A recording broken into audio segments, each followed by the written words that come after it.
හිත් පිත් නැති කළු ගලක් මෙත් වෑහෙන සිත් නිවන බුදුරුවක් වූ වගයි.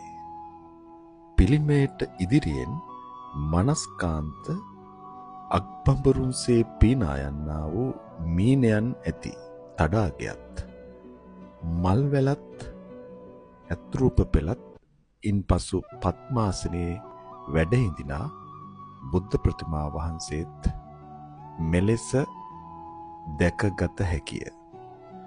සුදු පැහැයට හුරු චන්ද්‍රකාන්ති පාෂාණය හා සමාන ගල් පර්වතයක් ලෙස මෙය අපට දිස්වේ. එනිසා අදටද බුද්ධ ප්‍රතිමා වහන්සේ සඳ එළියට දිදුලන බවින් යුක්තය.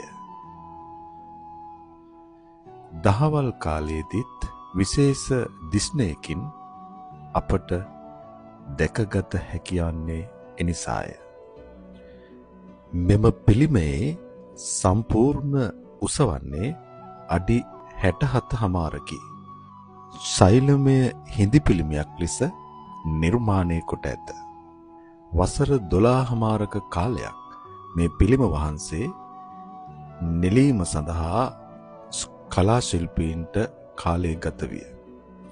කුරුණෑගල, රම්බඩගල, මොනරාගල රජමහ විහාරයට ආසන්නයේ පාසලක් වෙසක් සතියේ සැමරීම සඳහා මේ විහාරස්ථානයට ආගමික කටයුතු සඳහා ළමුන් සමග පැමිණ ඇති. එහිදී විහාරාධිපති හිමියන් අනුශාසනාවක් කිරීමෙන් පසු ළමයි අතිශයින් සංවේගයට පත්ව එවකට ඇෆ්ගනිස්තානයේ ලොව උසම බුද්ධ ප්‍රතිමා වහන්සේලා වශයෙන් වැඩ සිටි බාමියන් පිළිම වහන්සේලා රුදුරු ත්‍රස්තවාදීකු වූ ඔසාමා බින් ලාඩන් විසින් කඩා විනාශ කොට දමමින් ලෝකවාසී බෞද්ධ ජනතාව මහත් සංවේගයට පත්ව සිටි සමයකි. එය සිහිගන්වමින් මේ පාසල් සිසුන් සඳහා අනුශාසනාවක් කරන ලදී.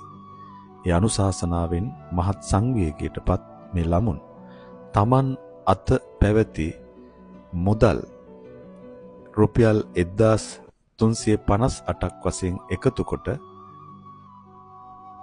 ස්වාමින් වහන්සේ අපි බුදු පිළිමයක් හදමු යයි යෝජනා කරන ලදී.